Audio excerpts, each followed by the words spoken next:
Yep, looks great. Yep. Okay, perfect.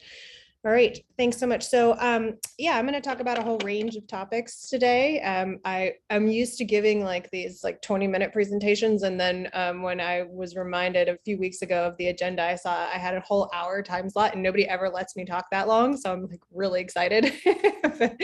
Anyways, I'm going to talk about both ICCVAM efforts within the interagency working groups for the first sort of half of the talk, and then I'll talk a little bit about some of the work that NICEDM has been doing and some of the resources that we have available in the alternative space that, you know, obviously can support efforts around the 3 R's, but can support specifically consideration and validation of alternative methods. So just a little bit of background. I think a lot of folks are familiar with NICEDM and ICCVAM, but some of you may not be. So just to get us all on sort of the same level playing field, just to tell you who we are. So ICCVAM was established in 2000 by an act of the US Congress. I still have this 20 years of ICCVAM anniversary banner on some of my slides because I think we can all agree that the last 2 years are basically a wash thanks to the pandemic. So we're still celebrating. We haven't had our big 20-year party yet. I don't know if we will. We may have to wait till 25 years. But anyway, so ICCVAM is this interagency coordinating committee for the validation of alternative methods. And it has 17 different US federal agency partners. So you can see them listed on the slide here. They're about evenly divided between regulatory agencies and research agencies, but these are all US federal agencies that either require or consider chemical safety data and are interested in moving away from sort of low throughput animal-based methods and towards more rapid, efficient, comprehensive, and more human relevant testing approaches. So NICEDM is kind of the workhorse of ICCVAM. So ICCVAM is a voluntary committee. ICCVAM itself has no dedicated budget. So we have a number of absolutely fabulous representatives from the various agencies, including Jesse from USDA, and they, you know, put in their time and their energy and their effort on a voluntary basis or in a way that's supported by their home agencies in kind. But the NICEDM side is where the sort of the funding comes in and the resources come in. So NICEDM is housed within the division of the National Toxicology Program at NIEHS.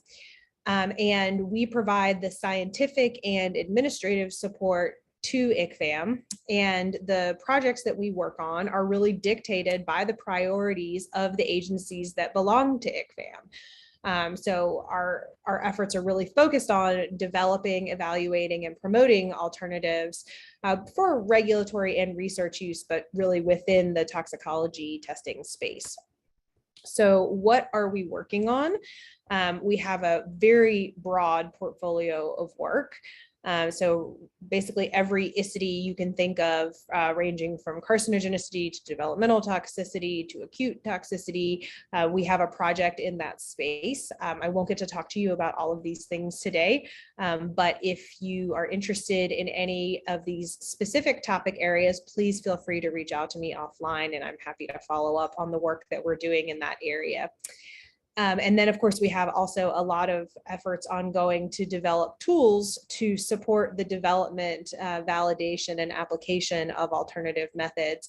And I'll talk about some of those tools like the integrated chemical environment at the end of the presentation.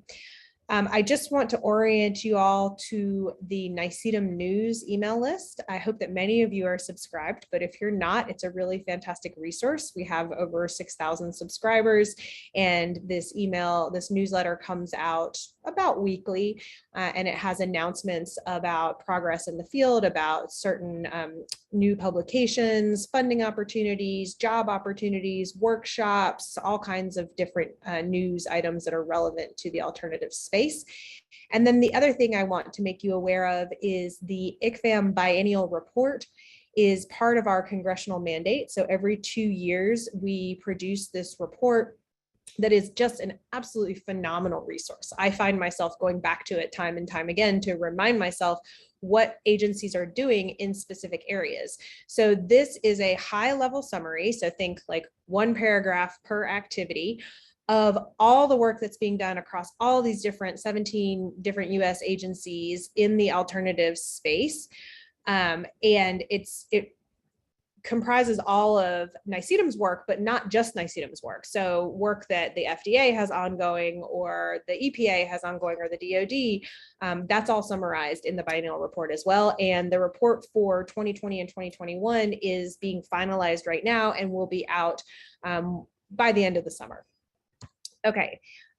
Another really important resource and document is this US strategic roadmap for establishing new approaches to evaluate the safety of chemicals and medical products.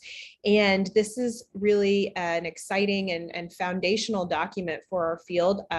It was a really big accomplishment, not the least of which reason being that it represents consensus among 17 different US federal agencies, but also I think because it really provides a very transparent but also transformative structure upon which we have kind of worked forward towards developing and validating new approaches and ensuring that they're actually adopted and used by regulated industry and regulatory decision makers themselves. And the crux of the roadmap can be seen in this image on the cover, which is this circular and iterative process that requires that we have constant communication between developers of new technologies and end users of those technologies to ensure that the technologies and the new methods are actually being developed to fit the needs and the decision context of regulatory decision makers and our industry colleagues. And then that also relies upon having validation approaches that are flexible, that are efficient, and are fit for the purpose that has been defined for new methods. So along with the ICCVAM roadmap comes implementation plans specific for particular endpoints. So the way the implementation plans go, this is a high-level implementation plan, and then we have some that are specific for particular endpoints, and you can find those on our website via the links on the slide here. But first, we start off with coordinating activities via ICCVAM work groups that have representatives from various agencies on them. And then we do things like drafting scoping documents to identify agency requirements and needs and decision contexts within a particular area of toxicology or a particular endpoint. Then we, oopsie, this is there an audio issue? I can still hear you okay. Folks can still hear me. Okay. All right. It might be on Jesse's side then. Yep, it was. Sorry, go ahead. Okay, no worries. And so then we, after identifying sort of what are the agency requirements and decision contexts, and then we can identify what reference test methods are currently being used to address those needs and those decision contexts, and curate high quality data from those reference methods to be used as a basis for comparison to evaluate newer alternative approaches, and all of that with the goal of ultimately gaining regulatory acceptance and facilitating use of those alternatives. So we have a number of these different ICCVAM work groups that are specific to different types of endpoints. But we also have other types of ICCVAM work groups that are more targeted towards kind of broader conceptual issues. And so one of those that I want to talk to you about is the ICCVAM metrics work group. So in 2019, the US Government Accountability Office, or the GAO, published this report on animal use in the federal government. And they basically found that federal agencies, actively promote the use of alternative methods in a variety of ways, but they don't really have metrics that demonstrate how their efforts affect animal use. And so they recommended to Congress that ICCVAM should establish a work group around metrics for assessing progress on the development and promotion of alternative methods and how that impacts the reduction, refinement, and replacement of animal use in testing. So ICCVAM formed this metrics work group to provide guidance that can assist federal agencies in assessing and monitoring progress towards the implementation of alternatives to live animal use and toxicity testing. And we established that in early 2020. There were 9 ICCVAM agencies that were part of this work group. And the charge was really to figure out how to best address the recommendations within the GAO report within the context of the ICCVAM Authorization Act. And so that's really important, that there's sometimes a little bit of confusion around what is the remit of ICCVAM, and it's important to remember that it is specific to toxicity testing and not to biomedical research. There's obviously a little bit of a gray area there for a method to evolve to a place where it's sufficiently robust and reliable to be used in regulatory decision-making and toxicity testing. It has to go through a period of research first. So we do support efforts in that area, but we really focus on toxicity testing. So this white paper was published in February of 2021. It's accessible online. And basically the findings of the metrics work group that I'm summarizing here that are in this white paper is that a lot of the work that's done on the 3 R's is actually done in the early stages of product development on the regulated industry side. And so that's around, the R&D pipelines, candidates, compound selection, screening, et cetera. And often those efforts are not reported to federal agencies as part of those regulatory submission packages. And further, we found that, while U.S. federal agencies are encouraging the use of alternatives to animal testing, they don't actually have the authority to ban the use of animal test methods. And because they ask for all available data from a regulatory decision-making context, companies are still sending animal data to U.S. agencies, particularly if those animal tests are required or recommended by other parts of the world in other regulatory jurisdictions. And further, the group found that there is obviously a lot of fantastic progress that's been made in new approaches for specific endpoints, particularly in the area of acute topical toxicities like eye irritation and skin irritation. But we're not quite there yet in terms of replacing animal tests on a one-to-one basis, particularly for repeat dosing, chronic toxicity endpoints, et cetera. So ultimately, the conclusions of the metric works group is that there really is no one-size-fits-all approach. Some agencies like the EPA are able to actually count animals in terms of the quantitative metrics and numbers of animals saved by implementation of alternatives, because there are specific requirements around different toxicity endpoints for different types of chemicals like pesticide products. But other agencies aren't able to do that because they don't require particular types of toxicity tests. And so the recommendation of the metrics work group was that each agency should develop their own set of metrics that are relevant and practical to their unique situation from both a quantitative and a qualitative perspective, and that these should be communicated transparently through their individual websites, through NICEDM's website. And then also we are planning to have this as a topic at our scientific advisory committee meeting that will occur in late September of this year. So what are some examples of both quantitative and qualitative metrics? Obviously, the most straightforward quantitative metric would be animal counting, right? But as I already mentioned, that's not always feasible. From the regulatory side. For some agencies it is, but for a lot of agencies it isn't. But other quantitative metrics could be things like recording the number of educational opportunities around alternatives that are provided or taken by staff. Other qualitative metrics, of course, include a focus on alternatives and how they're being implemented and adopted by regulatory agencies, and again, around educational opportunities.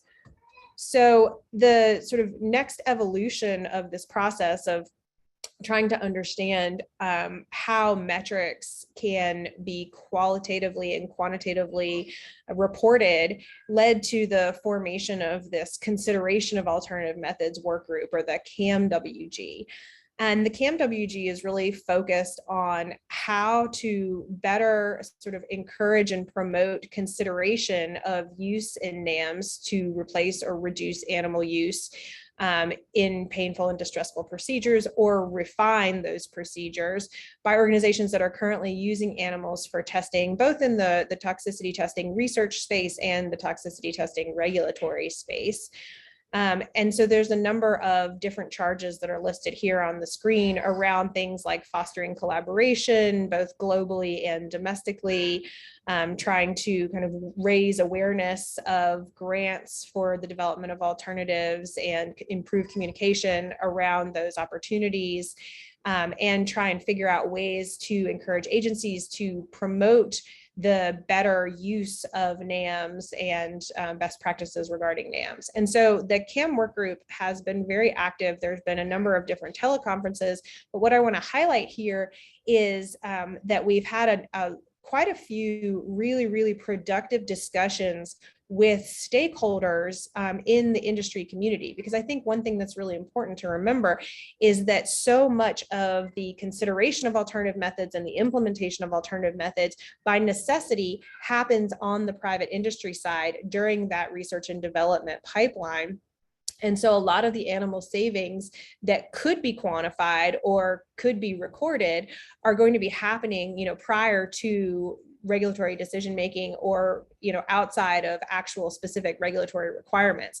And so we've been reaching out to stakeholders within the ag chem industry, within the personal care product space, within the industrial chemical space, to understand how alternatives are being considered in their organizations' toxicology testing programs. And that's ongoing, and it's been a really productive conversation so far. The final ICCVAM work group that I want to talk to you about today is the validation work group. So the most recent validation and regulatory acceptance of toxicological test methods that ICCVAM was published in 1997. So we realized that a couple things have changed in 25 years, and that this document really could use a refresh, or rather a complete overhaul. And so we have a number of, almost all of the ICCVAM agencies are actually participating in the validation work group. You can see them listed on the slide here. And so this is a really exciting activity to rewrite and really write afresh this guidance document on validation of new approaches with an eye towards regulatory acceptance. So some of the topics of consideration that we're incorporating into the new white paper are around, and these of course hark back to the roadmap that I talked about at the beginning, but the necessity to use efficient, flexible, and robust practices to establish confidence in new methods that are targeted towards the context of use, or the purpose of that method. And relying on public-private partnerships to kind of promote cross-sector communication and cooperation in that space. And then as we're kind of establishing those flexible practices that really consider the context of use, understanding that building confidence in new methods may not be, it may not be appropriate to exclusively rely on the existing reference standards, or at least those reference standards that are coming from animal-based toxicology tests need to be better characterized. So we need to understand what is the variability and the uncertainty in those reference data, what exactly is the relevance of those existing reference standard methods to humans or whatever other species is intended to be protected by the regulatory action, and use that as kind of contextual information for establishing confidence in new approaches or validating new approaches, and ultimately moving towards a place where the biological and mechanistic relevance to the species of concern, in many cases human health, is what is at the foundation of establishing confidence in new approaches.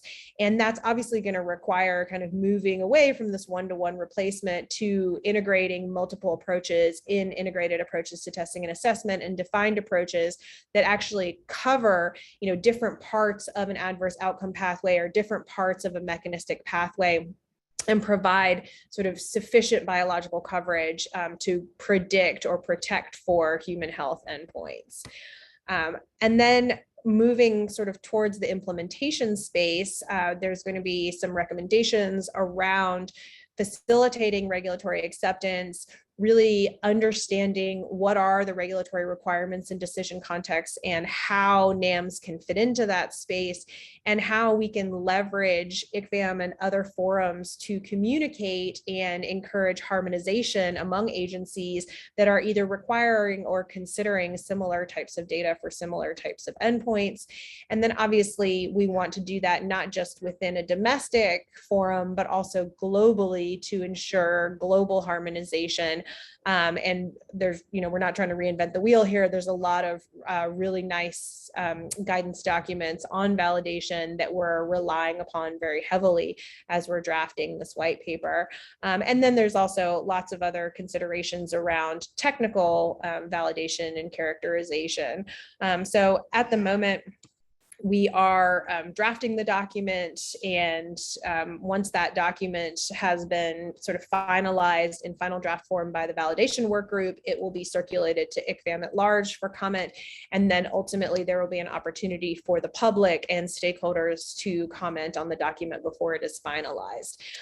But some concepts that are emerging as we draft this document that have also been put into draft publications that are under review right now are some essential elements of scientific confidence framework for NAMs. And you can see these on the slide here. So there's concepts such as fitness for purpose, which I'll expand on in detail a little bit later.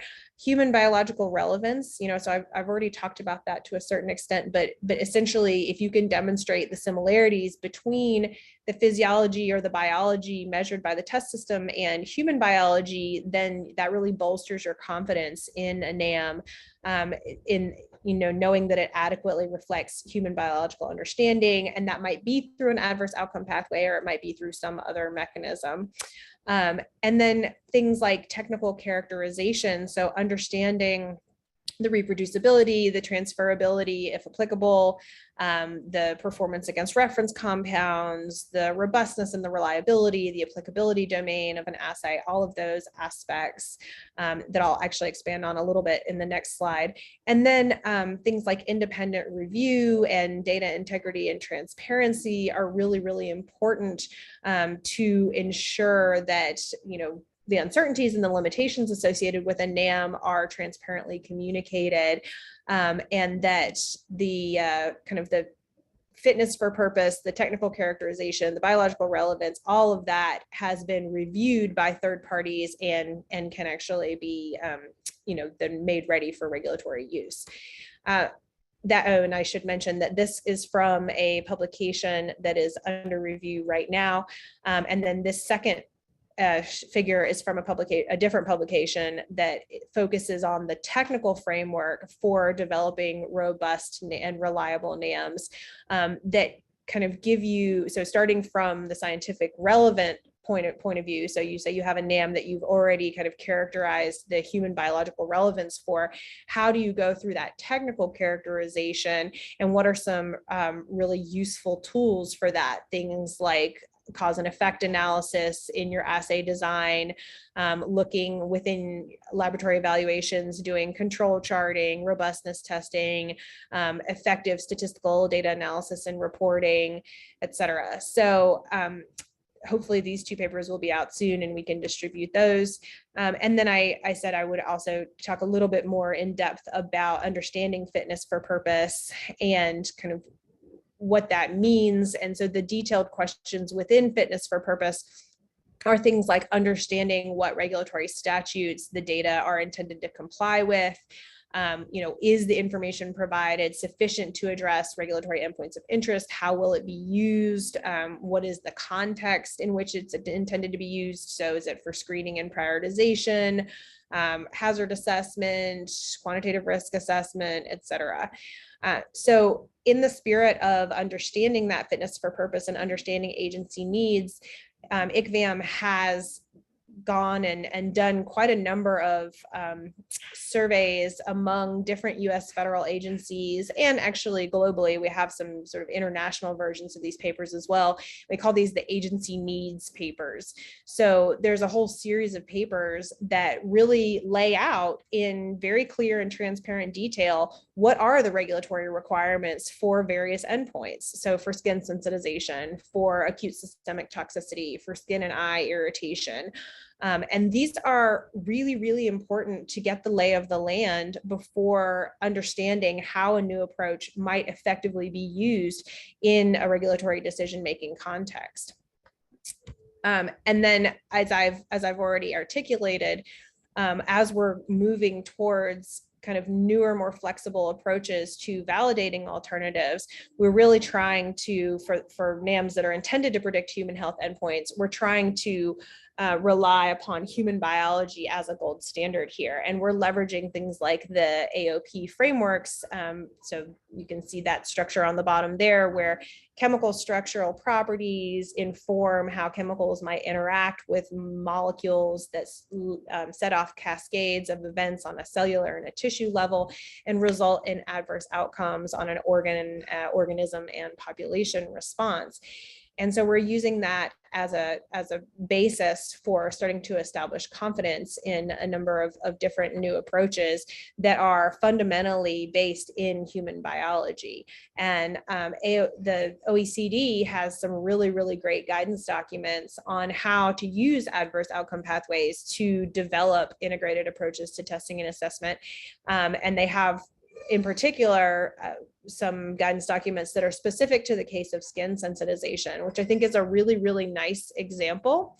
And I'm going to actually walk through the AOP for skin sensitization and how that's been used as a basis for validating and establishing confidence in a new approach that is now a full replacement to an animal test. So, bear with me if you've seen me talk through this example before, but I think everyone can always use a refresher, right?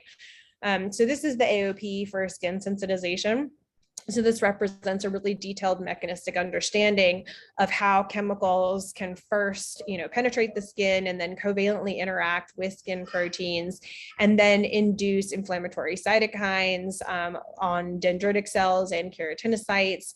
And then those dendritic cells are mobilized and present histocompatibility complexes to T cells, which cause them to activate and proliferate. And then you get this adverse outcome of inflammation that gets worse upon repeat exposure to an allergen. So we can use that AOP for skin sensitization as an organizing framework to map various test methods to that AOP. So on sort of the apical endpoint or the subapical endpoint side, you see the existing reference animal test methods, so the guinea pig test and the mouse local lymph node assay. And upstream of this AOP, there's a variety of different methods. So you have in silico methods that predict, the electrophilicity of a substance and the likelihood that it's going to interact with skin proteins and cause sensitization. But then along these first three key events, you have various OECD key event-based test guidelines that cover a variety of different methods that actually measure these pieces of biology. And so none of these individual methods that map to these individual key events are accepted as standalone replacements for these downstream animal tests. But when you combine them in what are known as DASS or defined approaches for skin sensitization, then you have sufficient coverage of the biological pathway that you can actually have confidence that you're able to predict these downstream events. So back in 2018, the International Cooperation on Alternative Test Methods had a workshop to talk about how we could evaluate and standardize defined approaches for skin sensitization. And you'll recognize a lot of these concepts as being very similar to the essential elements of the scientific confidence framework for NAMs that I showed earlier, because this was actually the basis where we started with as we were developing those essential elements. So this is, things that will give you greater confidence in a defined approach is, having the structure of it, knowing what information is being provided, what is the relevance and the mechanistic coverage and the predictive capacity, in terms of the performance as compared to reference data, what is the reliability and the reproducibility, what is the applicability and the in terms of both technical limitations and the chemical space, how complex is it, how transparent is it, et cetera. So very long story, very short, several years of work in applying that kind of an evaluation framework to different defined approaches led to this defined approach guideline, so OECD guideline 497, which is really a landmark accomplishment. It represents a new type of product for the OECD. This is the first time that a defined approach of multiple different alternative methods has been codified in an internationally harmonized guideline that is accepted under the legal statute of the mutual acceptance of data as a full replacement for an animal test.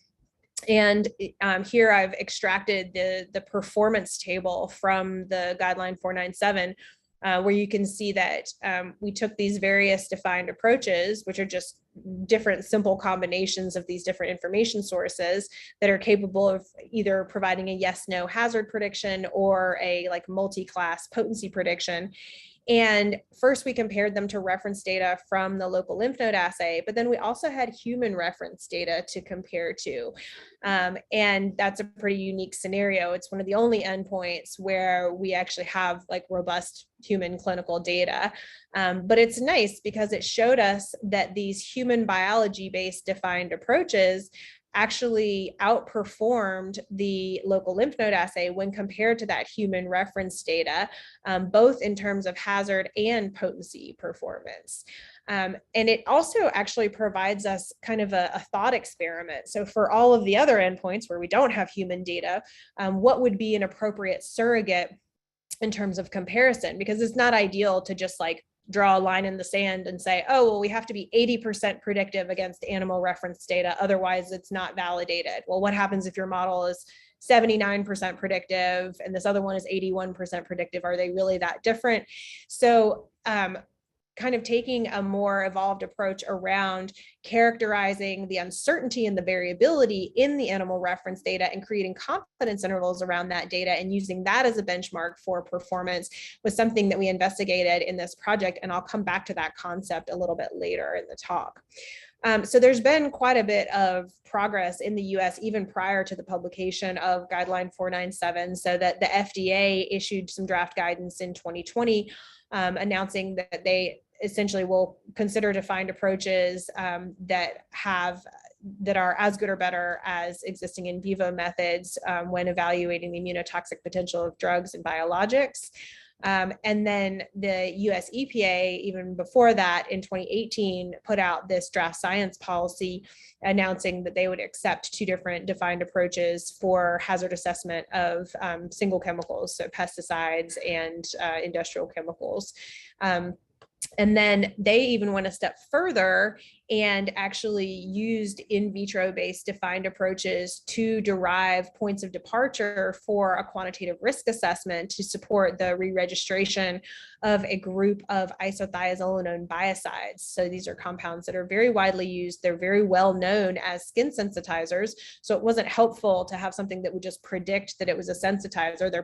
They're all sensitizers and they're pretty much all strong sensitizers. But what they needed was kind of a quantitative assessment so that they could say, okay, these are the acceptable sort of exposure limits in different use cases to prevent sensitization in the population. And so NICEDM helped put together a report that uses an artificial neural network model that integrate different in vitro and in silico information sources to derive this point of departure. And it's notable because the EPA really said it within this report that they found the defined approaches based on the AOP to be more reliable and more human relevant than the in vivo animal data that has been historically used for doing these types of risk assessments. We're also taking a similar approach in terms of establishing scientific confidence based on human relevance and human biology for looking at methods that predict eye corrosion and irritation potential. So Tom Lichtefeld from Johns Hopkins put out a paper about 5 years ago now, looking at an analysis of data from the ECHA database, and saw that for repeat tests so repeat rabbit tests, the Dray's eye test to look at eye corrosion and irritation potential, the rabbit test is really irreproducible. So if you see here that these middle categories, the 2A and 2B categories, actually have a higher likelihood of being called not classified or non-irritating if they're tested again. And so it's really not an appropriate reference standard to demonstrate the validity of new approaches if it's not a reproducible test in and of itself. And so if you can't use the rabbit test as a basis for comparison, what do you do? Well, in that case, we started thinking more about using human biology and relevance to human ocular anatomy and physiology and mechanisms of eye irritation and corrosion in humans as the basis for assessing all available methods, including the rabbit test. So this paper was published last year, and talks about sort of this depth of injury model concept and an evaluation of all of the different available models that, in many of which were found to be more reliable and relevant than the rabbit test in terms of the ability to assess the full spectrum of severity and accurately predict compounds in terms of their human eye irritation and corrosion potential. And there's work ongoing to build off of this and try and develop additional defined approaches for eye irritation and corrosion testing. And we also have quite a number of prospective testing projects ongoing with public-private partnerships with industry to look at things like formulations, because all the work that I've told you about previously is really focused on the single chemical space, but there's a number of kind of 3D skin models and reconstructed human epithelial models that are suitable for testing formulated products. And so we have folks from industry that have donated their compounds and their products, and those are being tested in a variety of different models under a couple of different projects for eye irritation and skin irritation. So stay tuned for the outputs of that. I'll switch gears just a little bit here and talk about how we're using things like artificial intelligence and machine learning to try and build robust predictive models in spaces where we don't really have human data to anchor the models against. And one of those is in acute systemic toxicity. So the acute oral LD50 is an incredibly widely used endpoint for regulatory decision-making, which I'll show you on the next slide. And so for this endpoint and a number of other endpoints like endocrine disruption, we have used kind of this global crowdsourcing approach. So similar to what Netflix did years ago to build their movie recommendation algorithm, we went out to sort of the best computational chemistry groups in the world and said, hey, do you want to participate in this global collaboration to build models on a common training set, and then test your models on a holdout set, and then combine those models together into ensemble approaches that leverage the strengths and compensate for the weaknesses of any single method. And what comes out of this are really incredibly robust models that can be used to predict toxicity across the entire chemical universe.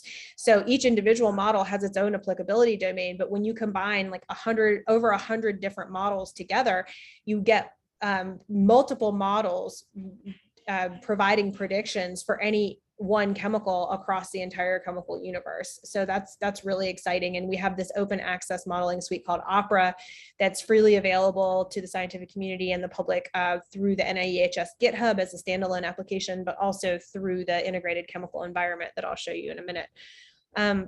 So as I mentioned, this is an endpoint that is used by a variety of different agencies for a lot of different types of applications in the regulatory space. So when we did these agency needs papers, we found out that, the oral LD50 value is used by, for example, the Department of Defense to kind of delineate very toxic things from everything else, by Consumer Product Safety Commission to delineate non-toxic things from everything else. by those agencies and the EPA for doing things like quantitative risk assessments, so looking at point estimates, by EPA to do hazard categorization, and by the Department of Transportation and the Occupational Safety and Health Agency to also do things like assign packing groups or determine occupational hazards based on the globally harmonized system. So even for like a relatively simple endpoint, there's all these different regulatory needs. And so we built models that correspond to all of these different applications. And so how do we assess the performance of those models? Well, that goes back to understanding the robustness of the reference data. So we had curated almost 12,000 chemicals worth of LD50 data, and we had about 2,000 chemicals that had repeat LD50 tests. So what we could do is we could actually bootstrap through the standard deviations per chemical and look at, compute a 95% confidence interval that represents kind of the inherent uncertainty or variability within the animal test. And we know this because we investigated, various chemical properties as potential sources of variability. So we looked for associations, and that's what's shown here, between different chemical structures, physicochemical properties, functional use categories, different tox prints, and none of those chemical properties could really be attributed as the sources of variability. So the inherent biological variability that underlies the variance in the results could be quantified as about a quarter log in either direction. So 0.25 log 10 mg per kg per day. And so then what that does is that provides you a confidence interval for assessing the performance of your new models. And so here, the QSAR models from the Collaborative Acute Toxicity Modeling Suite, or CATMOS, when combined to sort of when compared to the reproducibility of the animal data, they do just as well as the animal data do at reproducing themselves. So kind of to summarize where we are with the different acute 6-pack endpoints. So these are the acute topical toxicity and acute systemic toxicity endpoints that are required for food use pesticides. We're, very close, I think, to either significantly reducing or even fully replacing animal use for almost all of these endpoints. So the US EPA waiver guidance has been available for quite some time for dermal lethality. And I just talked to you about the computational model that we've developed for predicting oral lethality. We're doing something very similar in curating a data set of LC50 values for inhalation lethality. And then for the topical toxicity endpoints, we're either, I think, very, very close in terms of developing human biology-based defined approaches and assessing their prospective performance against not only single chemicals, but also mixtures. Or I think we can, potentially declare victory, at least a preliminary victory, in terms of having things like these internationally harmonized guidelines for defined approaches for skin sensitization. So in the last couple minutes that I have left, I'm just going to shift gears a little bit and talk to you about some resources that we've put together for the scientific community to give access to all of the data that I've described, all of the model predictions, and to kind of empower scientists to build their own models and do their own analyses and work through computational toxicology workflows in a way that will support more robust decision making. So the Integrated Chemical Environment, or ICE, turned 5 this year. So it's, I guess, my first baby. My human babies are both less than 5 years old. So ICE is, is an amazing resource in terms of not only access to data that is structured and formatted and annotated with standardized terminology, but also information like reference chemical lists. So if you're validating a new assay or you're developing a new method and you want a good reference chemical list to test, we have a lot of those there. We've also spent a lot of time annotating and curating the high throughput screening data. And we have a number, as I mentioned, a number of computational models and workflows. So what data do we have specifically in ICE? We have data for various chemical parameters. We have acute toxicity data. We have cancer data, both from in vivo rodent bioassays, so legacy data from the National Toxicology Program, but also in vitro assays that have been matched to things like the hallmarks of cancer or the key characteristics of carcinogens. Similar for developmental and reproductive tox, and then for all the topical toxicity endpoints that I've already talked about. And then we have models or integrated approaches that provide predictions for a very large number of chemicals for things like phys-chem properties or endocrine disruption. So the tools that we have available in ICE range from being able to perform searches and integrate data sets to examining different chemical lists and characterizing them, to interacting with concentration response data, to running like forward dosimetry or reverse dosimetry simulations using PBPK modeling or IVIVE. And there's a number of resources, training resources that are available online. And here are some screenshots from ICE. So you can see that you can select different assays based on mechanistic targets. You can overlay those assays one on top of each other, either in a 2D or a 3D format for multiple chemicals or for single chemicals and multiple targets. You can look for structurally similar chemicals, so you can perform a read across and identify compounds that might be more data rich than the compounds that you're looking at. Every time you apply a filter in an ICE tool, you'll get a distribution of the data that helps guide the filter selection. And then these are some screenshots from like the PBPK tool. So you can run like a virtual animal study and look at the predicted tissue level concentration of various chemicals. We also have the sort of a full download of the US EPA's consumer products database on our back end. So you can upload a list of chemicals and see where they might appear in consumer products and compare that to their in vitro bioactivity signatures or profiles. And then also, as I mentioned, we've put a lot of work into curating the Tox21 and ToxCast high throughput screening data.